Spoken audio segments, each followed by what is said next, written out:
C'est parti. Donc Michel, bonjour, merci d'avoir répondu présent pour cette interview. Alors déjà, est-ce que tu peux te présenter? Je ne te parle pas de tes titres, hein, mais un petit peu ce que tu fais dans la vie, ton âge si tu as envie, et puis voilà. Michel Loy, né le 11 septembre 1966, comme ça tout le monde fera le calcul 6 ans Ouais. de savoir. Et gérant de société depuis 25 ans, et sportif de haut niveau à la pétanque. Alors à la pétanque, depuis quel âge? J'ai fait pas mal de sports, j'ai fait du foot, du tennis, du judo, donc j'ai commencé avec mon père et mon grand-père quand j'avais une dizaine d'années en amical. Et après, quand j'ai vu qu'au foot c'était un peu trop physique pour moi en junior, donc à 17 ans, j'ai dû commencer à jouer au boule à 17, parce que j'ai eu la chance de faire un championnat France senior à 17 ans. À jouer au boule en compétition. Voilà. Et ça veut dire que parallèlement, tu faisais plus aucun sport ou... J'avais arrêté le foot, je faisais du tennis, j'avais arrêté le judo, parce que bon, comme j'ai fait un BTS, donc j'avais aussi des études. Parce qu'entre 10 et 15 ans, je devais avoir un entraînement de sport tous les jours. Quasiment. Ouais, tu avais une culture vraiment sportive, quoi. Hein. D'accord. J'ai toujours aimé le sport. Et donc, quand j'ai vu que c'était la pétanque où j'étais le moins mauvais, donc, tu as attaqué avec plutôt ton père et... Mon peur et mon grand-père, voilà. Camping, comme nous, on a toujours été camping. J'ai fait pareil, moi, sauf que j'ai pas ton niveau. Ouais. J'ai fait pareil. Au basket, j'aurais préféré faire sur le basket. Ouais, bien sûr. Et donc, tu as toujours été tireur, j'imagine. Quand tu étais jeune, tu as été tireur plus, hein? J'étais champion de France en doublette en 1990 avec Thierry Le Sage, où je faisais le tireur de tête. Après, j'ai fait milieu parce que j'ai eu un petit tireur qui m'a appelé pour jouer avec moi. Donc, quand Didier Chopet t'appelle pour jouer avec toi, c'est le meilleur tireur du monde. Tu réfléchis 2 secondes et tu dis, je vais faire milieu. Et forcément, c'est une place qui m'a... Vous étiez du même coin? Vous étiez de Paris avec Didier? Moi, j'ai joué et dans Alain. l'Essonne au départ. Lui, on jouait en CNMA. Ouais, d'accord. Après, on s'est connus au championnat du monde parce qu'on a eu la chance d'être sélectionné pour le championnat du monde à Clermont-Ferrand en 94. Donc, on a commencé à bien se connaître. On a fait des trophées Canal+. On avait fait une finale. Et après, en 95, Didier a perdu son titre de champion de France en finale avec son partenaire du moment qui était Marc Chagot et Alain Bidot. Et juste après la finale, Marc Chagot lui a annoncé qu'il arrêtait de jouer à la pétanque. Et Alain Bidot qu'il arrêtait de jouer à la pétanque. Donc il s'est retrouvé tout seul. Et je crois que 2 jours après, il m'appelait pour me dire, tiens, voilà, je suis tout seul. D'accord. Et comme moi, je jouais avec Patrick Milko, c'est qu'on était 2, j'ai appelé Patrick Milko. J'ai dit, qu'est-ce que t'en penses? Il m'a dit, oui, tout de suite. Et on a joué avec Didier. On a fait quasiment les meilleures années de pétanque avec Patrick Milko. Parce qu'on a gagné le championnat de France, on a gagné 10 nationaux de suite. Il n'y a que le championnat du monde qu'on avait perdu en demi-finale. Alors, je rebondis sur ce que tu viens de dire, parce qu'on a l'impression que le public pense qu'une équipe de pétanque, c'est les meilleurs joueurs qu'on greffe ensemble, alors que j'aimerais que tu me parles un petit peu. Il faut vraiment que les joueurs s'entendent très bien et soient complémentaires, quoi. Ah, c'est sûr, c'est sûr. Bon, moi, après, j'ai joué pour moi avec le meilleur tireur du monde de l'époque, avec Didier, qui a aussi son caractère. Moi, j'ai aussi mon caractère. Je me rappelle très bien quand j'ai joué avec Alain Bidot et Didier, un mec m'a dit, il faut surtout que tu t'imposes et tout. J'ai dit, mais pourquoi tu veux que je m'impose avec 2 des plus forts du monde? Moi j'arrive, je suis jeune, je me mets au milieu, j'apprends, je joue les miennes. Ouais, et en plus, je joue les miennes. Et comme je connais Alain, c'est des tempéraments forts et de leader, quoi. Hein, donc... Didier, quand vous êtes le meilleur tireur du monde, bien sûr. Voilà, on a tous nos caractères. Donc je pense que nous m'être bien assimilés avec Didier. Tout le monde disait, voilà, il y a le capitaine, il y a le sous-lieutenant. Il en faut des sous-lieutenants. Hein. Bien sûr. Je ne vais pas citer Daniel Voisin par rapport à Fasino, mais tous les plus forts joueurs sont bien contents un petit peu à son moment de s'épauler les joueurs. Je pense qu'on a le même niveau, sinon ils ne vous demandent pas de jouer. Exactement. Mais à ce moment, voilà, il y a un leader. Donc Didier était un peu leader au départ. Après, avec l'expérience, et puis on a joué quand même 15 ans ensemble. Il y avait une belle complicité, et puis surtout une confiance. Voilà, ce qu'il faut, c'est avoir une confiance. Après, il y a des moments difficiles dans le jeu, parce qu'à ce moment, il faut se motiver. On connaît le caractère de chacun, donc il faut savoir piquer au bon moment. Donc c'est pas des engueulades, mais c'est pas non plus, comme j'ai dit, on n'est pas là, on fait pas des travaux manuels. À ce moment, il faut un peu de sang. Est-ce que quand vous faites des compétitions pendant de longues années ensemble, comme ça, on peut considérer que vous êtes amis, vous fréquentez en dehors vos familles, etc. Ou c'est complètement à part, la pétanque, la vie familiale, la vie professionnelle? Non, Didier, c'est pareil, c'est faisait partie aussi des gens qui avaient un boulot, qui avaient une situation. Donc on avait la chance de se dire, voilà, une fois qu'on avait perdu dans un concours, on se faisait un resto ensemble, on rentrait pas forcément chez soi et chacun chez soi. Même maintenant qu'on joue plus ensemble, même quand... je me rappelle plus, il y a peut-être 10 ans que j'ai dit à Didier, on a fait le tour, on a quasiment eu la chance de tout gagner sauf le doublette. Alors moi j'ai dit, je pense qu'il faut qu'on arrête de jouer ensemble parce que bon, on avait fait un petit peu le tour. On s'appelle, on mange ensemble, on se voit encore, on prend des nouvelles, donc il y avait autre chose avec Didier. Après des fois il y a des joueurs, vous ne jouez plus ensemble, il n'y a plus jamais de nouvelles, donc vous apercevez que c'est toujours vous qui téléphonez. Donc, un peu superficiel. Voilà. Après vous dites, bon voilà, après c'est la relation de la vie, quoi. Parce que je jouais peut-être bien, pas forcément parce qu'il y avait autre chose. Et comment on conjugue la vie professionnelle avec le niveau et le temps que tu passes au boule?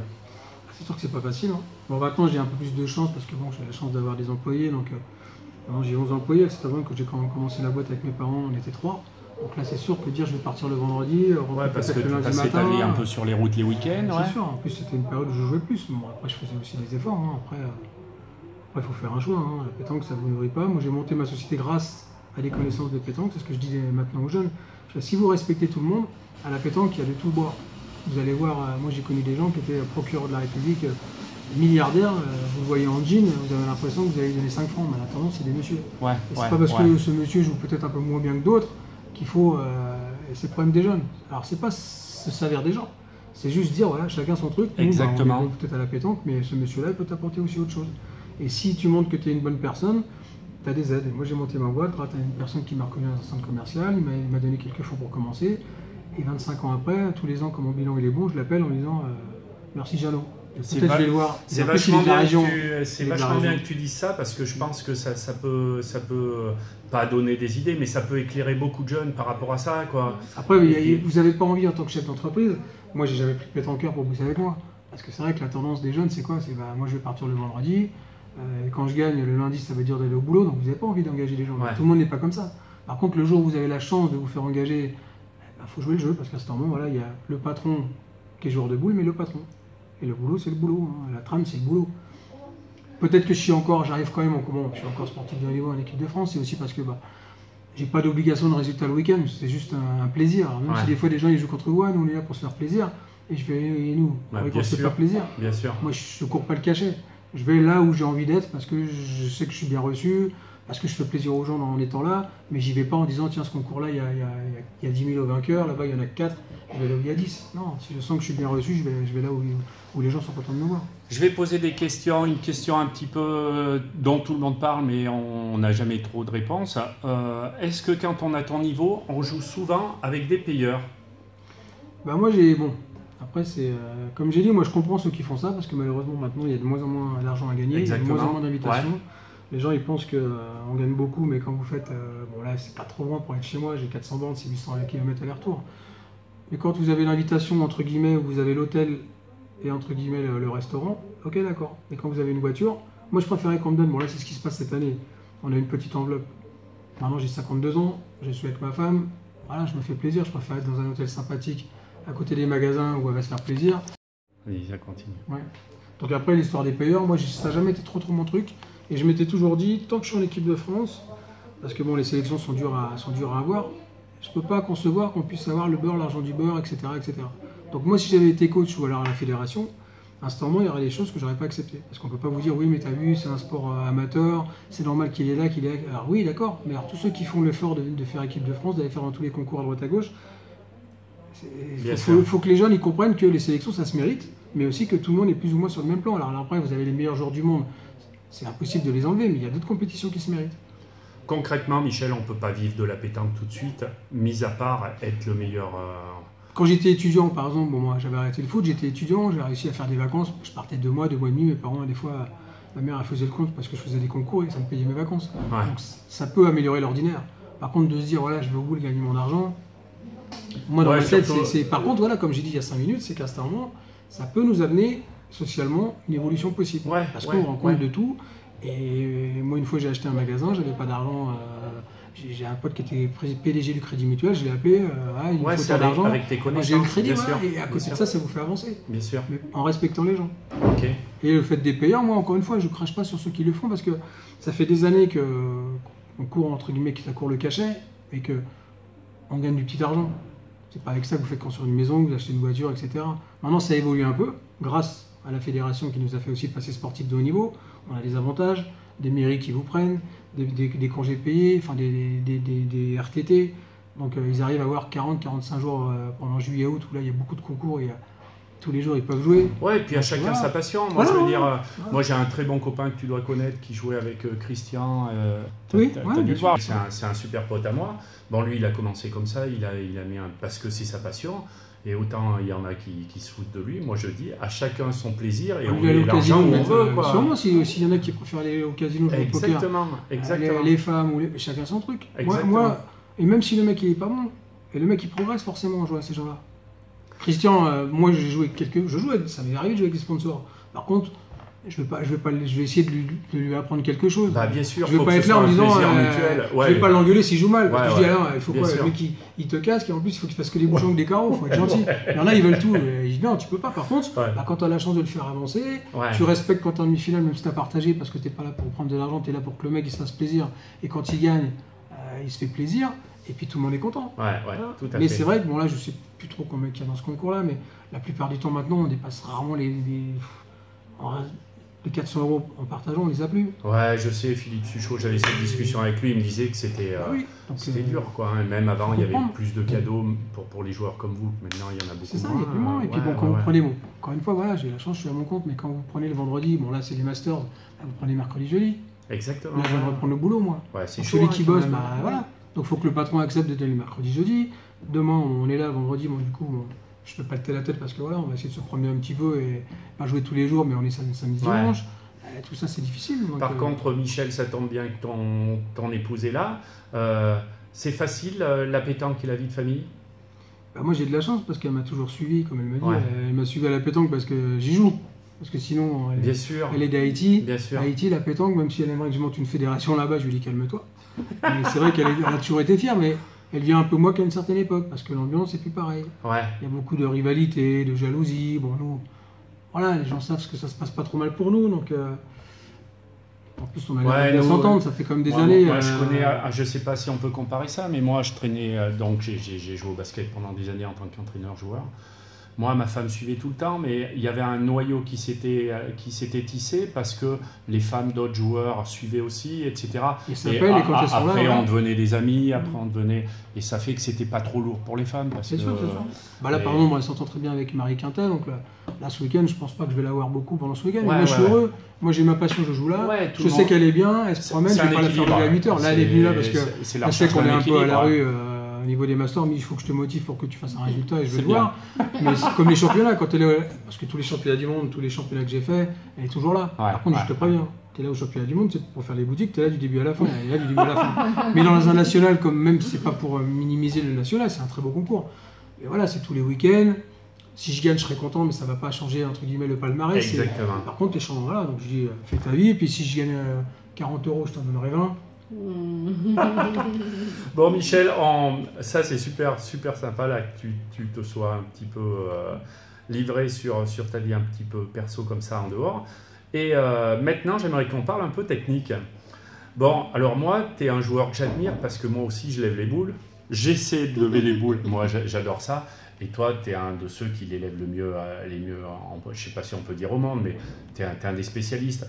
Alors dis-moi, ça, depuis jeune, tu as levé les boules ou tu t'es entraîné pour ça parce que tu sentais ce geste?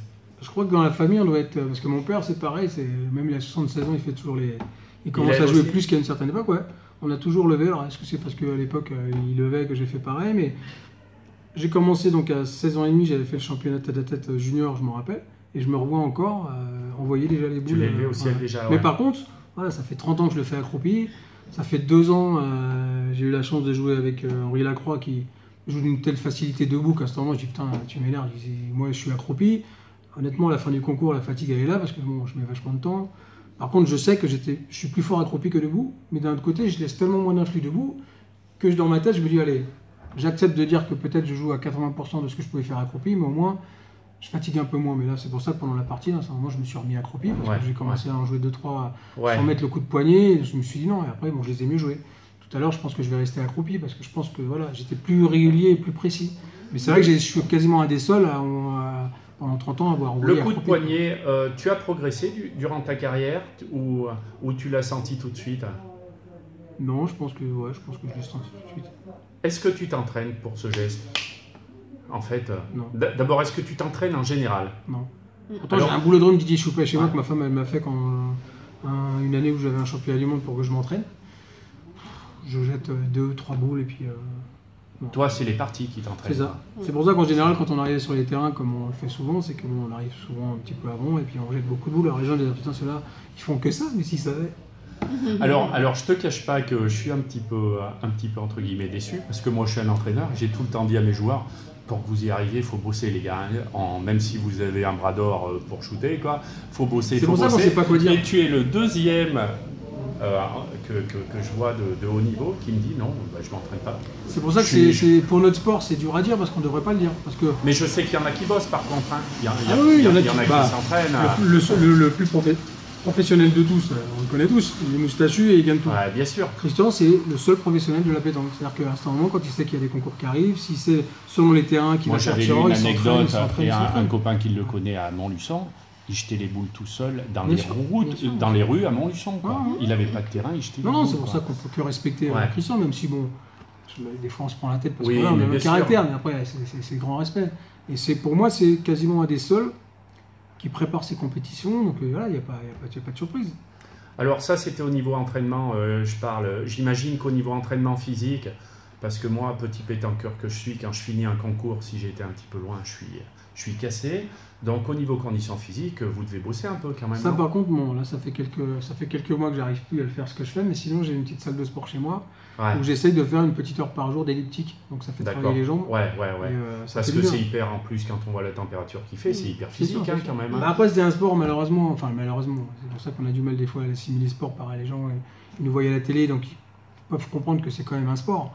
Mais c'est vrai que on a des conditions physiques des fois qui permettraient pas de faire un vrai sport professionnel. Donc c'est aussi un petit peu le paradoxe de ce sport ou de ce jeu. C'est que voilà, il n'y a pas que des mecs qui font le poids qu'il faudrait faire. On doit tous être en surpoids dans les équipes de France, sauf quelques joueurs. Donc c'est un peu le paradoxe. Mais c'est vrai que si on a la condition physique, ça peut être que mieux. Petite question, maintenant on a parlé physique, petite question, on va dire, psychologique. Est-ce qu'il y a des moments où tu doutes ou tu as le trac, Michel, même après toutes ces années de compète? Bien sûr. Des boules importantes, Bah moi, à l'époque, mais non, je peux dire général, les conditions. En général, là où je suis le plus fort, c'est justement quand quand je troll, mais voilà, quand je sens tout mon corps vibrer. Des fois, il faut le coup de sang. Des fois, je le cherche, justement, en se disant, bouge-toi. Je t'ai vu un petit peu tout à l'heure faire ça. Oui, sur la main où je me suis mis accroupi, après j'ai gagné le point et que ils ont mal joué, parce que la main d'avant j'avais fait une erreur. Donc à un instant, il faut se. Mais des fois, tu sens ton bras qui la chair de poule, tu sens l'impression qui monte. Et en général, je suis un joueur qui a besoin de ça. Est-ce que des joueurs comme toi, des fois, on a des moments de doute? Bien sûr. Je sais pas, je me souviens, je crois c'est l'an dernier où je t'avais vu, vous aviez pas fait une bonne partie, l'équipe entière. Et pourtant, Dieu sait que j'avais l'impression que tu l'élevais à merveille, ça allait plouf. Non, je mettais pas de poignet. Ah, c'est le poignet qui manquait? Non, je l'ai joué. Et là, après j'ai voulu alors tirer. là. Bien sûr, après j'ai tiré. Après, tu as pris le tir. Parce que je me suis dit à ce moment, je sais que je peux servir au tir et j'avais été mauvais aussi au tir. Donc j'étais passé à travers, mais ce qui est, voilà, c'est que c'est tous les gens qui m'ont croisé là, parce qu'ils ne sont pas rappelés qu'en quart j'avais fait une grosse partie en demi contre Fasino aussi. Et les gens, je l'avais vu d'ailleurs. Les gens en général, ils te rappellent que quand t'es mauvais, bon après c'est de bonne guerre. Oui, parce que ça nous surprend. Bien sûr. On vous voit tellement, on vous voit tellement au top niveau qu'on retient un petit peu ça, quoi. Hein. Bah, maintenant c'est un petit peu le, les gens, quand ils me voient, dans leur tête, je suis un pointeur. Ils ont oublié que ma vraie place, c'est quand même milieu. J'ai fait pointeur parce que je jouais. C'est les jeunes qui disent ça parce que non, même ceux de notre âge, là, ils se souviennent que tu étais tireur, quand même. Hein. Non, mais ils se souviennent, mais en disant justement, putain, tu l'as pas connu avant. Ouais, mais t'es un pointeur quand même qui sort de l'ordinaire parce que tu l'élèves. Donc on remarque que c'est ton geste aussi. Même quand j'étais milieu, qu'on se rappelle ma façon de pointer. Nous ça s'imprime parce que tu pointes pas comme monsieur tout le monde, quoi. Même au niveau des joueurs de haut niveau. Non, c'est sûr, j'ai toujours envoyé plus loin que tout le monde. C'est pour ça que j'ai toujours prôné, je vais pas dire que c'est grâce ou à cause de moi que ça a changé un petit peu le règlement, c'est qu'à un certain moment, je me suis dit, c'est bien beau de dire on a le droit de boucher le dernier trou. Mais moi, le dernier trou, il m'avantage jamais, sauf si c'est moi qui ai mal joué et que je rejoue. Parce que quand je jouais contre Daniel Voisin, par exemple, et qu'il venait de jouer, quel intérêt j'avais moi de boucher son trou, alors que j'envoie des mètres plus loin. Donc j'avais dit, en plus, tout le monde bouchait le trou qu'il voulait. Il y avait beaucoup de tricherie. Parce que moi, je regardais tout le temps, c'est pas celui-là le dernier trou. Quand vous jouiez Christian, Foyo, Marco, et qui bouchaient tous les trous qu'ils voulaient, et que toi tu disais, moi je bouche le dernier, alors moi j'avais dit à, je sais plus qui c'était le DTN qui était arrivé prendre la place, j'ai dit pour moi, quand je pointe, autant quand je tire, moi je touche jamais rien. Mais j'ai dit quand je pointe, ça m'embête de ne pas pouvoir jouer 3 fois les mêmes boules. Donc il avait changé de règlement. Mais du coup le règlement il avait été contourné pour que même, j'avais dit fais attention par contre, dis bien que c'est au point, parce que si tu dis pas que c'est au point, les mecs ils vont mettre du sable dans les boules. Et ça n'a pas manqué. Premier chambour, on aura bouché au dernier trou, le trou qu'on veut, donc ils mettaient du sable dans les boules. Donc après ça se prenait un peu la tête et bon, maintenant ça évolue un petit peu le règlement. Mais moi, je suis pour, justement, le règlement carton jaune, carton jaune. Petite question, Michel, maintenant, sur, je vais dire, l'ambiance en règle générale. Est-ce que des champions comme toi, on les branche des fois? C'est sûrement moins branché que d'autres, parce que quelque part, il y a quand même le respect, même si c'est pas un mot... Nous, on a l'impression que ça va un petit peu en... Ça s'arrange pas. Ah non, ça s'arrange pas, c'est sûr. Tu constates aussi? Ça s'arrange pas, mais nous, on est moins... De toute façon, parce que je regarde un peu les parties à droite à gauche, nous, on est quand même moins touchés. On est quand même moins touchés, mais on se fait toucher. Parce que j'ai vu, notamment la discussion que j'avais eue avec Philippe Suchot, il me disait qu'avant ça n'existait pas du tout, et maintenant même des joueurs comme vous, tu arrives à te faire... Non, mais c'est sûr, ça arrive. Donc, t'expliques ça comment? Ou est-ce qu'il y a des points de règlement peut-être à revoir? J'en sais rien. Parce que, après, le problème de ce sport, et l'avantage, c'est que c'est tout le monde. C'est que demain tu prends une licence, tu joues contre la Croix, le meilleur joueur du monde. Alors que dans n'importe quel sport, il faut déjà avoir un niveau. Donc c'est bien pour le néophyte parce que forcément il se fait plaisir, putain je joue contre le champion du monde. Mais d'un autre côté ça brasse tellement de gens que à un moment le joueur lambda qui bat un champion du monde, dans sa tête ça y est, il est champion du monde le type. Alors qu'il a juste gagné une partie de boule une fois. Et on sait que la pétanque, il y a tellement peu de règles. Si on joue à la lyonnaise, les forts ils perdent jamais contre un moyen. C'est verrouillé, ouais. C'est impossible. Et là il y a la réussite, la chance, ouais, le poker, etc. C'est ça. L'énervement, la chaleur dehors, enfin plein de choses qui rentrent en ligne de compte. Alors, ouais, comme tu dis, c'est un inconvénient, mais c'est aussi un avantage parce que des petits joueurs comme nous, on peut jouer contre toi. Quand on a la chance de boire un verre avec des gens qui nous connaissent, qui nous voient qu'à la télé. En plus, bon, moi j'ai cette image-là un petit peu de personnes à la télé. Je suis assez froid dans le jeu, c'est vrai. Après, à côté de ça, je pense que je suis un de ceux qui passe le plus de temps avec les gens à discuter. Donc, combien de fois ça m'arrive, je peux vous dire un truc. Je sais pas quoi. Je trouve grognon, c'est Jean-Luc. Oui, c'est Jean-Luc, c'est bon, c'est gentil, on est potes. Ouais, mais il y a des gens, des fois, j'ai fait un truc à Perpignan où j'ai été joué. Justement, il y avait les deux Philippe et Alban Gambert, où on était faire un concours un peu de démonstration sur 32 équipes. Et moi, j'ai passé un peu mon adolescence du côté de Perpignan, donc ça fait 30 ans que je les ai pas vus, les gens, c'était super. Puis à un moment, j'ai bu un verre avec un mec, il y en a un qui était à côté, il le connaissait, tiens, qu'est-ce que tu bois, toi? Et puis au bout de 10 minutes, le mec fait, je peux vous dire quelque chose? Je fais, allez-y, dites que vous pensiez que j'étais une tête de con. C'est un peu ça, oui. Je dis, oui, non, mais c'est un sport. Je dis, vous trouveriez normal que je rigole dans le jeu? Si je rigole trop, on va dire que je me moque des adversaires, et si on rigole pas, je dis, quand vous regardez vraiment la plupart des joueurs, il y en a quand même peu qui rigolent. C'est vrai. Après, il y en a qui sont plus cool. Dylan est cool, Tyson, Fifi, Quinquin, il est cool dans le jeu. Sujo, des fois on mettait la caméra là, on sait jamais s'il avait manqué, il avait toujours la même tête. Non, c'est sûr que moi je suis expressif. Et puis voilà, je suis comme ça. Et puis ça fait 30 ans que ça dure, donc je dis ça va être dur de changer maintenant. Ouais, c'est super, Michel. Je vais pas t'embêter plus longtemps. C'est vraiment, je suis vraiment content que tu sois ouvert comme ça à toutes ces. Et puis je vais lever. Vas-y, si tu peux te lever, s'il te plaît. Allez. Parce que je vais venir te serrer la main. Pour la fin de l'interview. Allez-y, mettez-vous debout aussi. Chérie, avec mon sponsor. Voilà. Allez. Et merci Michel, et puis bon master. Et tu restes là ce week-end? Oui, je joue avec Damien Hérault et Michel Van Campelout. Bonjour à tous les pétanqueurs et à bientôt de se voir sur les terrains. Merci Michel, c'est super. Alors je vais t'expliquer. Attends, j'arrête.